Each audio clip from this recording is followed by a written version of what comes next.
Welcome to Wednesday live Q&A session from TecQuipment. I'm Dion Knowles from TecQuipment, and I am joined by Digital Dave Giddings, and I'm also joined by a guest who is Ryan Langdon. Ryan, great to see you today.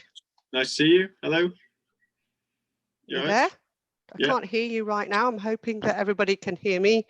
Okay. I can hear you. I can hear you. We can all hear you, Dion. Everybody's gone quiet a second. Bear with me a second. There we go. I can hear you. Yeah. Sorry. Slight technical glitches there. We can hear everybody. Sorry, Ryan, you're going to do introduce yourself and tell us where you're from, if you wouldn't mind. Okay. Yeah. Hello. I'm an electrical engineer, and I work for a company called Intelligent Energy. Intelligent Energy are a company that specialise in the design and manufacture of hydrogen fuel cell systems. Brilliant. Thank you, Ryan. Ryan is joining us today because he's going to be talking about why he enjoys being an engineer, and he'll also be reflecting on his time as a student, what he particularly liked in the learning process, what he found challenging, and perhaps some tips on how he feels that academics might be able to engage their students better if they're not already doing these great things that he's going to mention shortly. Right, so I'm just going to quickly introduce Dave as well. We've got Digital Dave there in his home office. Hey Dave, Dion. how are you? I am good, thank you. Good. Yep. Fantastic. Everybody who's watching this live, don't forget, you can post your questions in the comment box, and we'll post those to either Digital Dave or Ryan during the live session. If you're watching it on demand, then you can put your questions in the comment in the other box. Right, okay, Ryan, over to you. I'd like to ask you now, what do you think is the most exciting thing about being an engineer? What?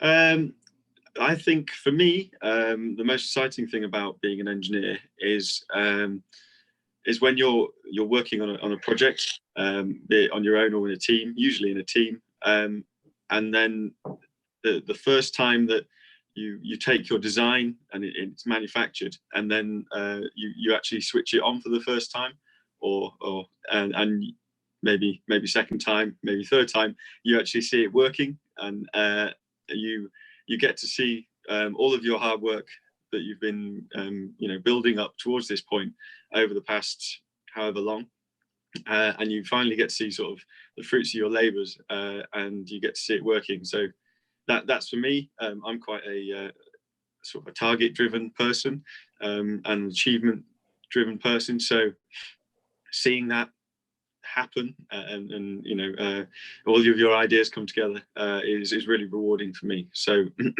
that's probably my favourite part about being an engineer.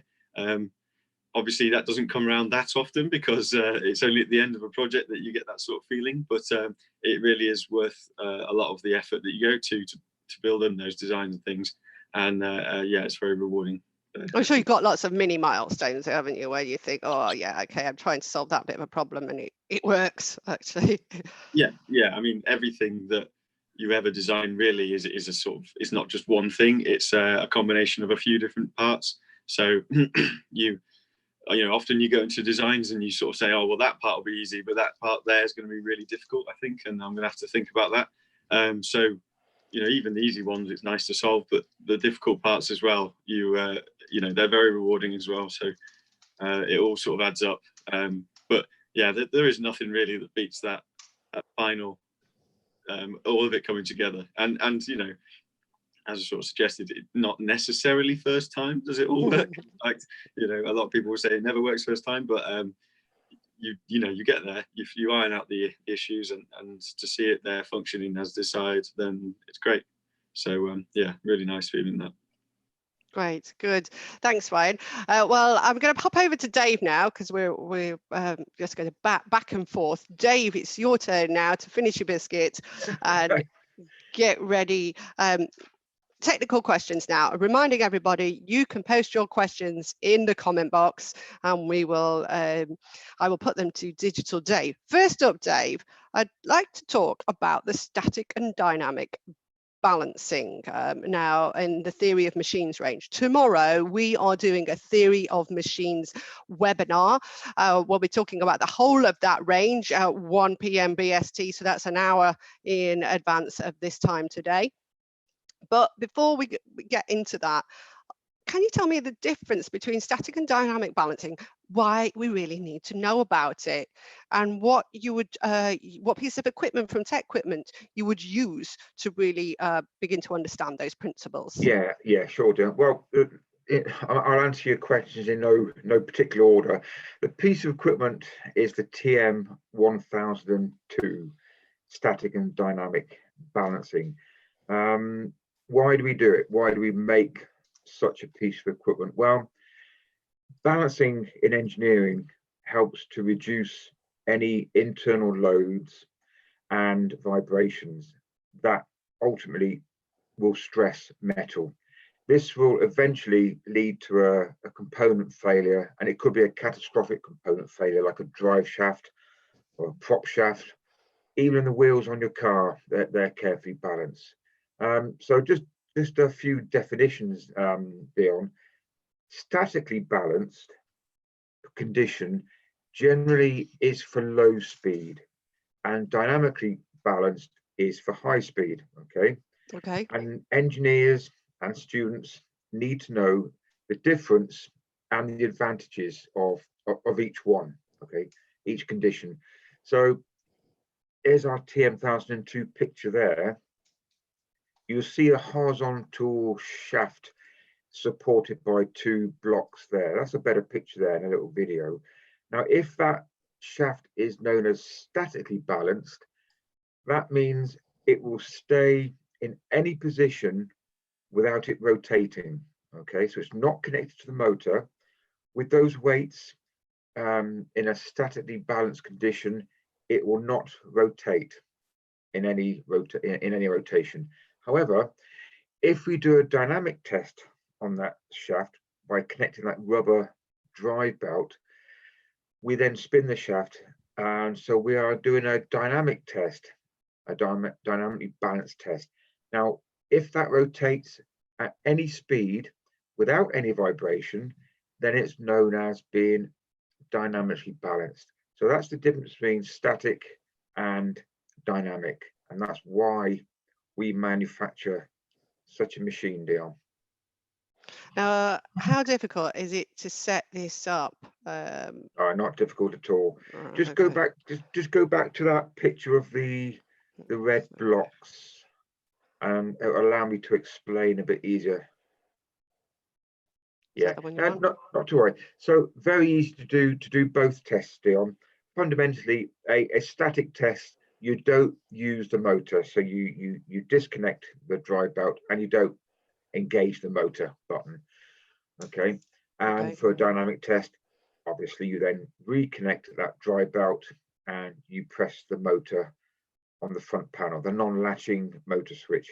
But as far as setting those weights, that is very simple, because having a plan view or looking from above, you would be able to see a scale that travels the whole distance from the left-hand support to the right-hand support. That indicates, with the help of a little marker block, the position of the two weights that are actually on the stem, on the shaft, which they're a bit hard to see at the moment. That determines the distance apart the weights are, and also the distance from the end support. But also there's a protractor, because the students want to know, or they need to know, what angle to set those weights at. So again, it's a little bit hard to see, but there is a round disc on the right hand side support, and on there's an incremented scale 0 to 360 degrees, and that also helps in the angle. So you've got your horizontal position, and then you've got the angular position, and it's all takes about 2 or 3 minutes to set each up. There are many combinations, Dion. You can have 2 weights on there, you can have 4 weights at different angles and different positions. Okay, brilliant. Thank you very much, Dave. Ryan, we're going to come back to you now. Ryan, what do you think are some of the biggest challenges that you have as being an engineer? I didn't ask you this one at Instagram. I didn't warn you about this, did I? Just thrown it in there as a curveball for you. Biggest challenges. So there's a few different challenges, I'd say. There's things like the technical challenges. So there's whether you can actually achieve what is required to solve whatever technical problem that you have. Those are generally some of the more fun challenges, because that's kind of why we all get into it in some way or another. I'd say there's also things like the time scale of these solutions. Getting something done within the time scale that's desired can be very challenging, and I'd say probably not so fun as one of the challenges, that one. Obviously, everybody wants everything sooner. The sooner the better sort of thing. There's also challenges, I'd say, like financially. So obviously, again, for example, if you're designing a product, you want it to be cost effective or value for money for the customer. So there's generally a time, finance, technical sort of triangle that you have to fit in with every sort of solution that you're designing. So that's the sort of the real challenges that you'd face generally. But then there's also things like working in a team with lots of different people. You need to be able to interact with all those different people, and everyone's different. So trying to work with people who are different personalities can be an interesting challenge as well, and not necessarily a negative challenge. It can also be really good. You can find people that you really get on with and you work really well with, and then there's other people who perhaps you have to have a different approach to. So there's a lot of different things to think about, but all interesting, and you learn a lot from doing it, I'd say. Brilliant. Okay. Thank you, Ryan. That was really good. Ryan, I'm going to skip over to Dave now. Dave, I want to talk about the cooling towers. We've got a cooling towers apparatus. We have the. I think there's a little bit of misconception around the cooling towers apparatus and the scope here. And I wondered if you could help demystify. I like to use that because it's a bit of a pun, because that's borderline pun, Dion. Yeah, it is. Well, I've used the cooling towers. I've installed just 2 in my time, but again, you're going from memory, Dion. I know that we are able to measure the evaporated water loss for a complete understanding of the cooling process with this EC. I think it's the EC1000. Tell me if I'm wrong. Yeah. We have 3 interchangeable columns, okay, and they have different densities, different pack densities, and arrangements, so different patterns inside, and that further extends the capabilities of the equipment. All the columns have got clear sides, so you can actually get a good full view of this transfer process. And we can vary the water flow, we can vary the air flow to maximize these heat transfer experiments. And that this falls under our environmental control range. But like I said, I think I've installed 2 and demonstrated 1 at an exhibition in the States, Dion. So I've not had the greatest exposure on the EC1000.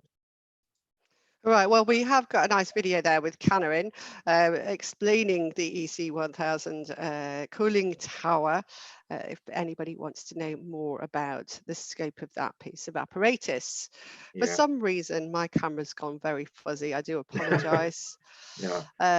Now I'm going to skip over to Ryan, because his camera's got lots of clarity. Excellent. And we could see his cowboy hat sat in the background there.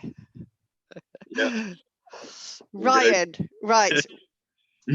Next question for you, Ryan, is let's talk about your time as a student. I'm not talking about the fun times. I'm talking about the learning, the serious bit. Mm-hmm. Now, we're talking, what was your experience like, and what do you think academics can think about doing better? What things did you like? What things didn't you like when you were learning about engineering during your degree? I enjoyed my time at university. I thought it was a really useful experience as a whole. You learn technical things, you learn non-technical things, and a lot of the time you learn things that you don't even realize. But the whole thing was really fun. With regards to things like lectures and stuff, in the technical side, I'd say that I enjoyed them more when I could really sort of buy into what they were trying to teach or lecture on. If there was a topic that was more sort of not, I couldn't relate to very well, I struggled a bit more. So if it was a topic that you said, oh, this is important, trust me, you might use this in your career in the future, and then it was something that I'd never heard of before, and then I didn't really realize what the implications of that were. That I struggled with that, because I couldn't not see the point of it, but it just, that deeper understanding and then sort of the relation of that to real life would help me to get enthused by whatever was being taught. So that was where I struggled. But when conversely, when that was made quite clear, then I sort of thought, okay, I can see why this is worth knowing, and I can see why this will be really useful for me. As sort of a follow-on from that, things like lab sessions, which I speak for myself, but I think as a student, generally you look forward to the lab sessions because it's kind of we actually get to play with stuff, for want of a better word. I mean, I've been an engineer now for 9 years nearly, and I still like playing with stuff. That's just what I think that's what engineers do. So lab sessions are always good fun. But again, the learning and the actual taking information away from that was a lot more worthwhile, I think, when there was a bit more of a this is why we're doing this, this is what it's from, this is where it's applied in the industry, in the real world. So I felt that made it, I sort of kept that in my head better afterwards, as opposed to just saying, okay, today we're going to do this. All right, thanks, bye. Oh, right, what did you do? Oh, I soldered some stuff on a circuit board or something. Oh, why did you do that? Well, the lab tech told me to.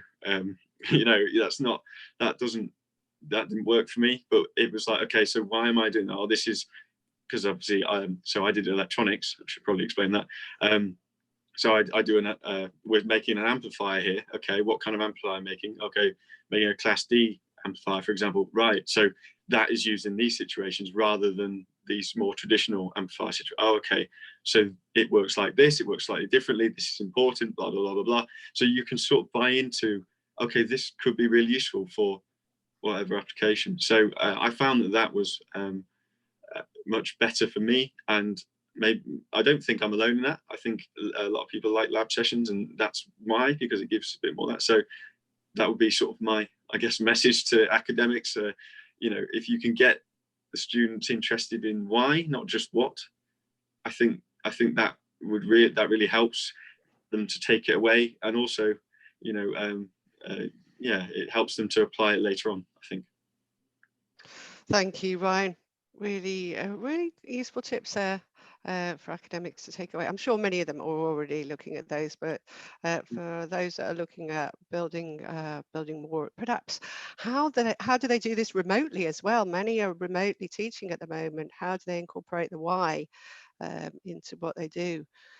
I guess using lots of digital online stuff. We've got actually a remote learning area on the website, on TecQuipment's website, which people might find helpful. On there we've got a set of videos, a source document that allows you to look at different videos that you might be able to use to make the why rather than just the what, and look at videos into that. Right, Dave, back to you now. Question for you is material testing. Now, whether it's a mechanical engineering degree or a civil engineering degree, you need to understand the strength of materials. We need to, in some cases, look at material strength over a period of time. What piece of equipment would you recommend for this? And how are you going to make this possible in a lab, doing it over a period of time? Yeah, well, there's two pieces of equipment that comes to mind there, Dion. That'll be the rotating fatigue machine. That's our SM1090. And the SM1006, which is the creep machine. And both those tests take a while to complete. In many cases, on the SM1090, some specimens can take up to 72 hours to fracture. So we would use VDAS in that situation to capture all the number of cycles, the frequency, and the load applied, and the number of cycles to failure. You wouldn't be expected to sit in front of that equipment for 3 days or so. So that's where the VDAS comes into play. Equally, yeah, there's a good screenshot there of the rotating fatigue machine where we can see the number of cycles, the cycle rate, and the load applied. Okay, and the SM1006 is the creep machine. So we're looking at the primary, secondary, and tertiary areas of the specimen before it fractures. So we could be testing polythene, nylon, even lead specimens on the creep machine there. We just look at the load applied against the extension, which you can see on that Mitutoyo gauge there. Because again, that can take some time. We use a VDAS on the timed program to capture all the lines of data there, Dion, and then we can go back after it's completed and do the analysis after that. Okay, brilliant. Thank you, Dave. Thank you very much for that. Right, Ryan, we're coming back to you now. Now, I'd like to ask you to think about what would be your takeaway for people who are considering engineers, whether that's young people or whether that's people thinking about changing a career and considering engineering. What would be your message to them, really, if they're perhaps pondering as well?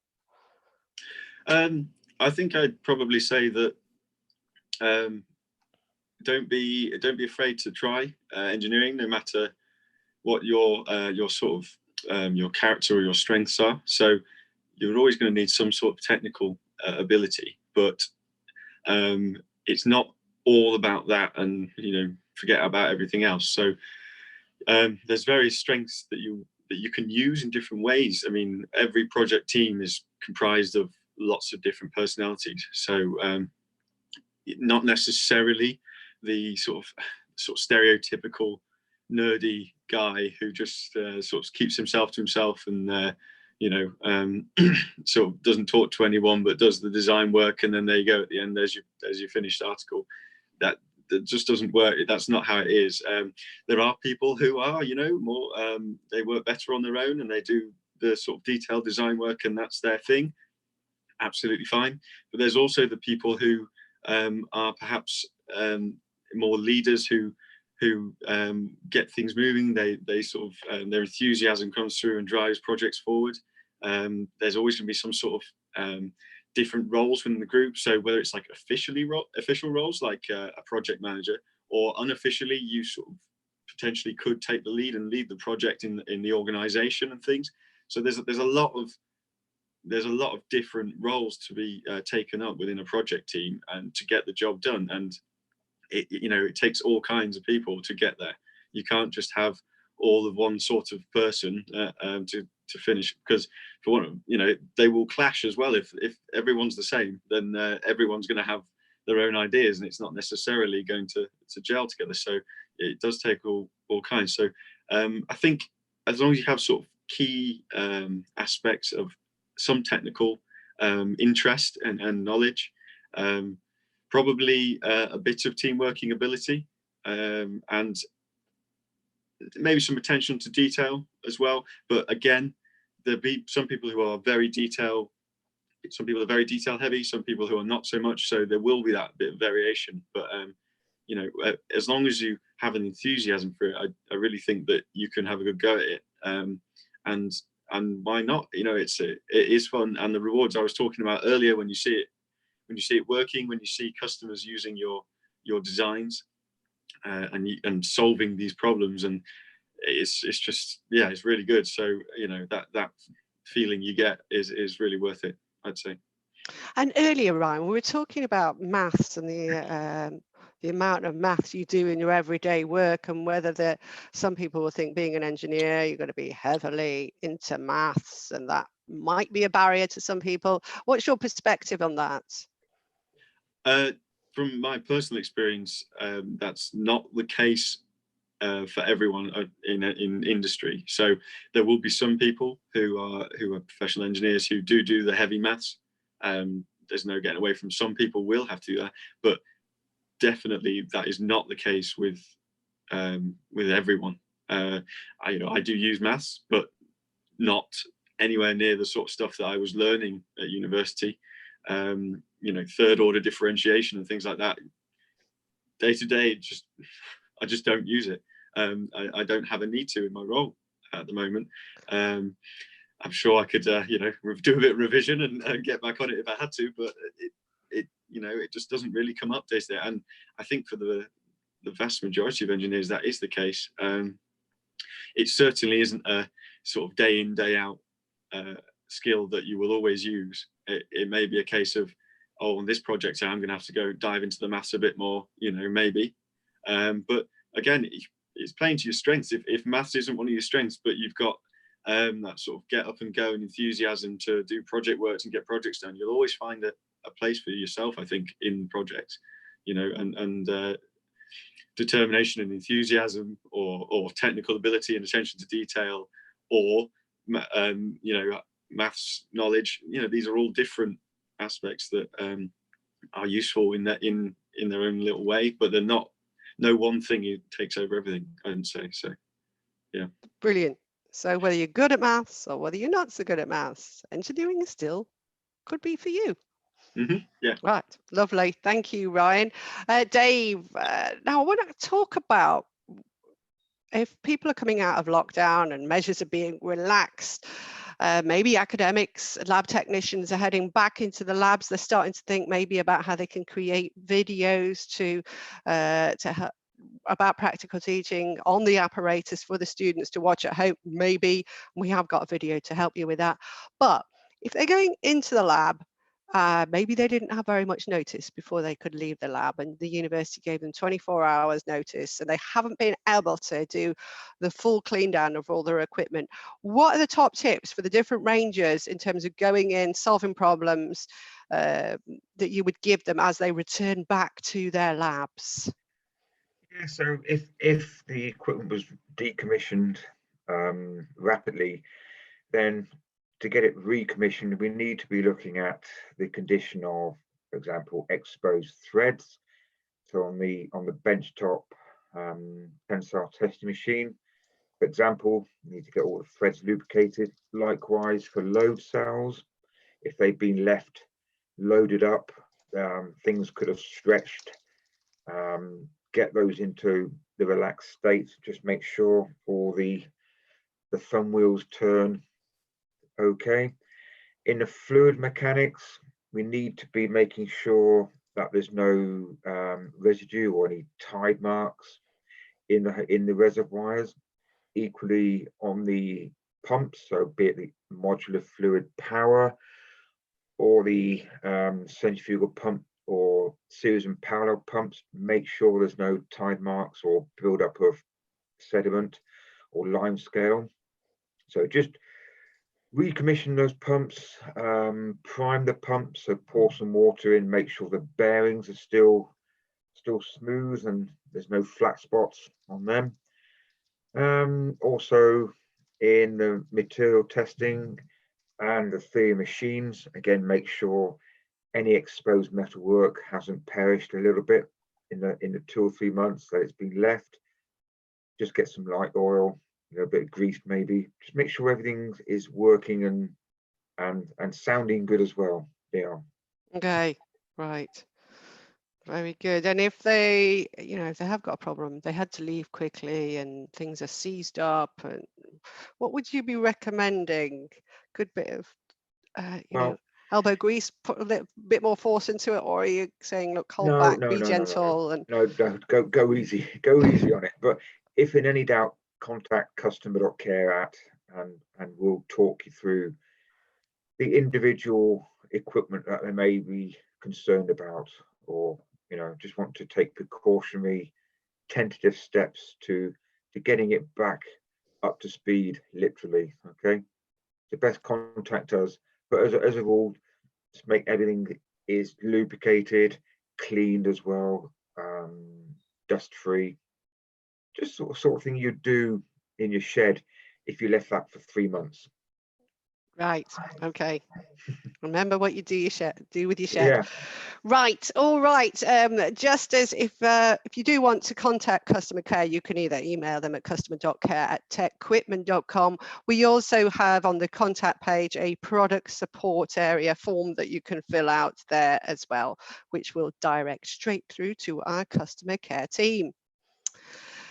Right, okay, I've got a question for Ryan now. Ryan, we didn't talk about COVID and remote learning so much earlier. I'd like to talk a bit about that now.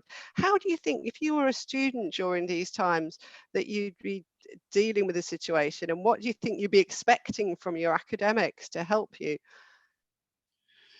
Oh, that's a good one. I don't know. I guess I would obviously still require all of the technical content, and the sort of the lecture notes and that sort of thing. But also, inevitably, I guess most students will have questions on the content of the lectures and things, and you'd want to have access to be able to ask them those questions, whether that's via something like this, or whether that would be email or whatever. At the end of the day, I guess the lecturers are there to present the information and then answer the questions. The student, I suppose, is responsible for their own learning, but at the same time, everyone needs a help in the right direction, don't they? So I'm guessing I'd expect that, and just to make sure, tutorials or things like that from my time at university. That's where the sort of information was cemented into your brain. So there was the lectures where you got told the information, and then the tutorials cemented it in. So as long as you get the feedback you require from the tutorials that you work through and the answers you do, and put it in there, and if you're getting it right, great, and if you're getting it wrong, then you get the feedback you need, I suppose. Brilliant. Thank you, Ryan. Well, I think that pretty much about rounds us up for today, gentlemen, ladies and gentlemen who are watching us. Thank you very much who've joined us live for the Wednesday Q&A session. We will be back again next week with Digital Dave and a guest. So we look forward to seeing you then. Do feel free to check back at our previous videos. Last week, we had a clinical psychologist that was providing some tips on how to cope during COVID-19. The week before, we had Judy Raper, who's the Dean from Teddy London, a new university that's being set up. It's all about project-based learning. Quite an interesting concept there. There are no lectures. It's all about approaching a project and learning as you go along using a learning tree. And you can watch that one on demand if you want to. The week before, we had a lady called Dima Nasser. Dina is from a university in Lebanon. She talked about her experience of being a woman in engineering, particularly a woman in engineering in Lebanon, and some of the challenges there, but also why she loves being a woman in engineering, why it's still a great job no matter what your gender is. So do check back on our live events playlist to watch all of those, and so I'll put some links in the comment box below so you can easily access those. Dave, thank you so much for being with us once more again. Okay, Dion, no problem. And see you tomorrow on Theory Machines Live. I think you need to get a different colour of paint in your life, by the way. I don't know whether we talked about paint with on YouTube today. We were talking about, I don't think we did. Nobody will understand the context of that. They'd have to go back to Instagram. Yeah. We're talking about Dave's painting at the moment and how everything gets painted blue. I think he should expand his horizons and maybe go for a bit of yellow. You can't see that, can you? So my camera blocks it out. Anyway, thank you, Dave. Okay, Dion. I really want to thank our guest, Ryan Langdon. Thank you so much for joining us today, sharing your perspective and your experience and your advice as well for students or people thinking about pursuing a career in engineering. Thank you for having me. It's been really good. Good to see you. Good to hear you, Ryan. Keep safe.